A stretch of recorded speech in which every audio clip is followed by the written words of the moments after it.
like right now in your guys' career, I would say do everything and anything, and then eventually, like a couple years down the road, start niching into something that makes you a little bit more polished in that setting, right? What is that worth, right, for the shop? You know, the shop's getting a bad reputation because you guys are destroying people's haircuts or whatever. I think the biggest thing is to really build your business the way that you want to, the pace that you want to. Obviously, you want to be busy and you want to make enough money to be able to make it worth your while to be in the shop.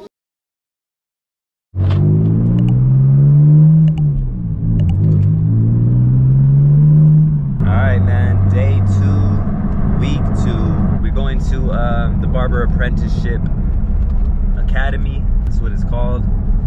For class number 2. We got a test today on what we learned last week. If y'all didn't see my last video, day 1, go back and check that out. Jesse dropped some gems, man, and not too many people viewed that video, but there's some real good information in there about some topics that we're going to be discussing a bit more, like, you know, barber school versus the apprenticeship program and things of that nature.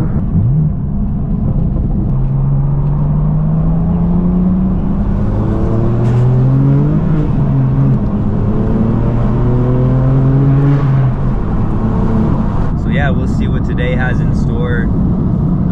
It's a pretty short class. I'm not gonna lie, man, I never did good in class settings last week. In the beginning I was super, you know, interactive and stuff, but towards the end I was struggling, man. I was fighting back, falling asleep. But today it's from 12 to 3, so not too long. He said if we finish up, like, he's not gonna hold us till the end time. Like, if we finish up early, he'll just let us go. So it says on the apprenticeship program when you sign up for it that the pre-apprenticeship, you know, process, what I'm going through right now to get the apprenticeship license is 39 hours, but I added it all up, and the amount of classes, which is 5, and the amount of time that we are doing the classes, and it doesn't add up to 39 hours. So at least for how I'm doing it. So I don't know exactly how all that works. All I know is, man, I'm grateful for any extra, you know, speeding up of the process that I could get. I'm trying to get through this as quickly as possible, at least this initial part. That way, you know, because we're not supposed to be cutting in the shop or doing anything like that until we officially have our apprenticeship license. So, you know, to avoid Jerry getting in trouble, or me or Jesse or anything like that, you know, just want to get that as soon as possible, and then, you know, just go on with the process.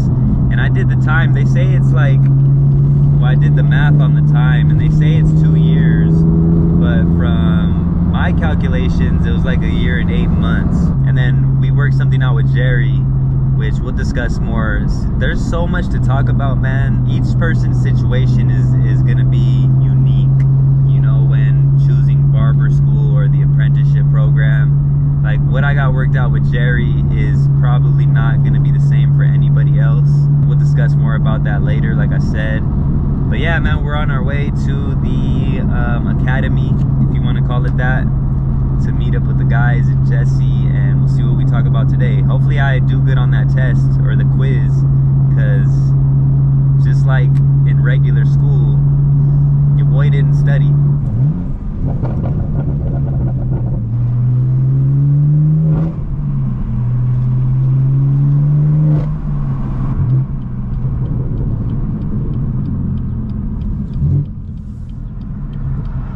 Alright, man, we got about 5 minutes before class starts. I'm gonna just go over some stuff real quick. I should look at that stuff we're about to be quizzed on, but it's been a busy one for me, man. I got so much stuff going on right now with the real estate, with, you know, content, with the barber stuff, just so much going on with my juice business. So yeah, man, we just getting it done.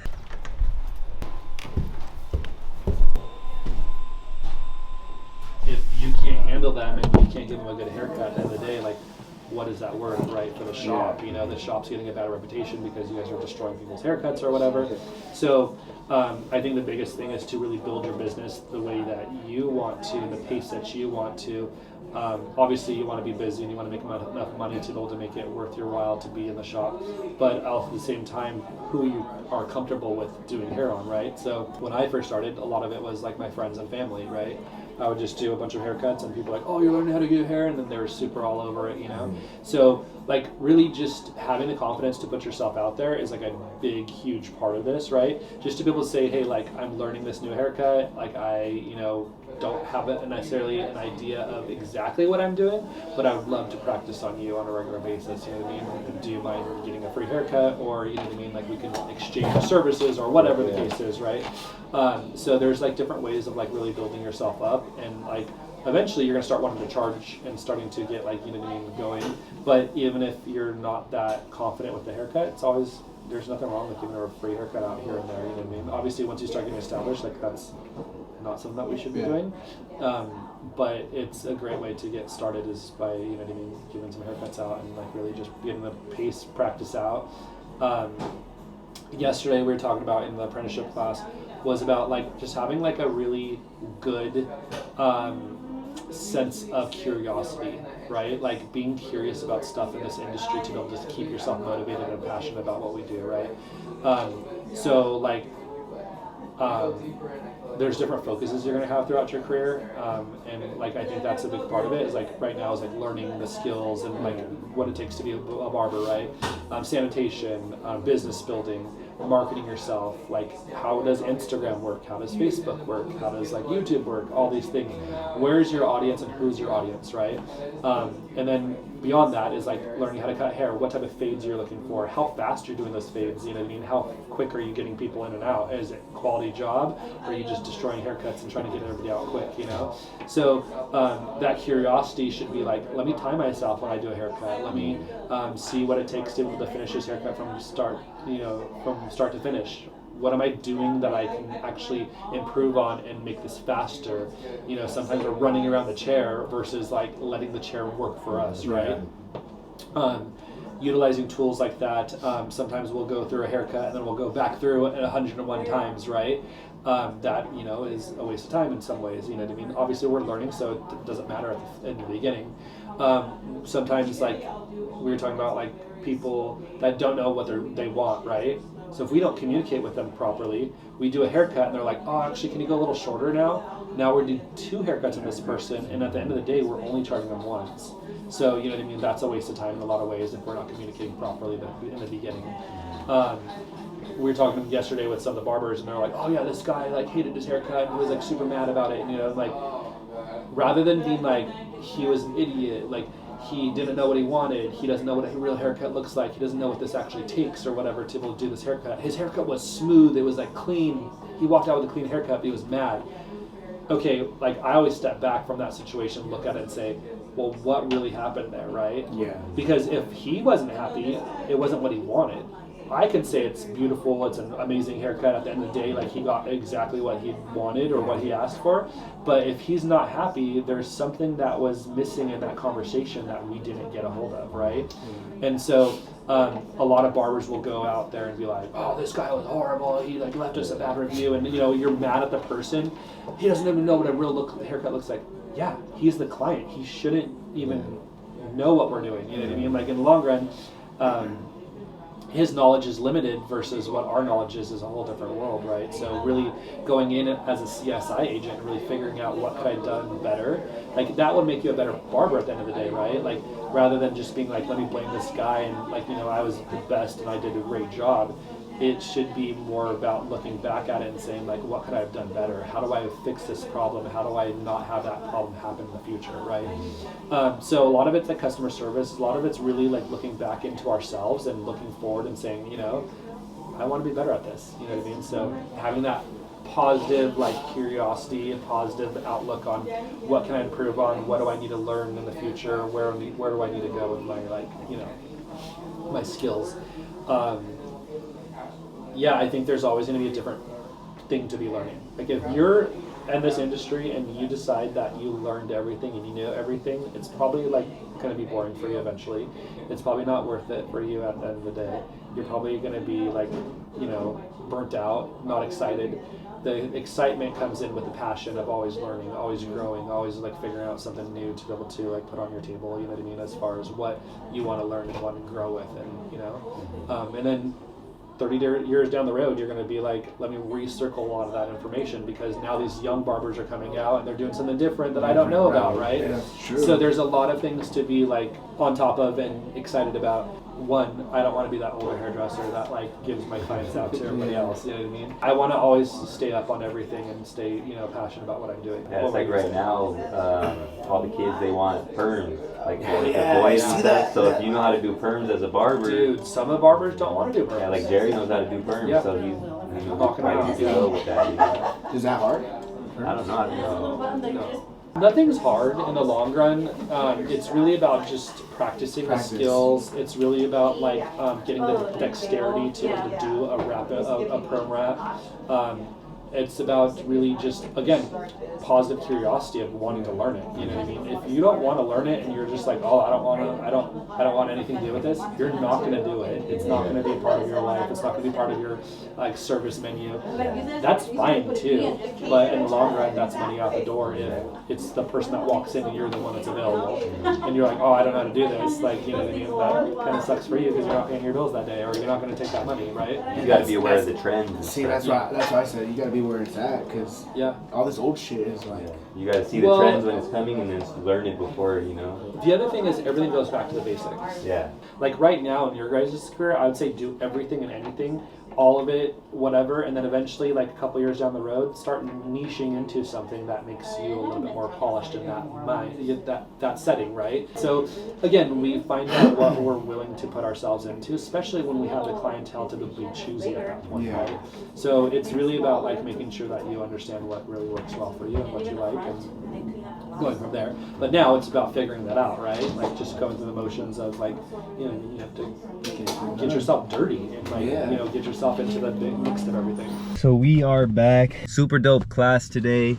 As y'all heard in the beginning, I just like to get short clips because we were there for what, 3.5 hours today, and it went over, but it was like we were having some good conversations, man, on marketing, on branding.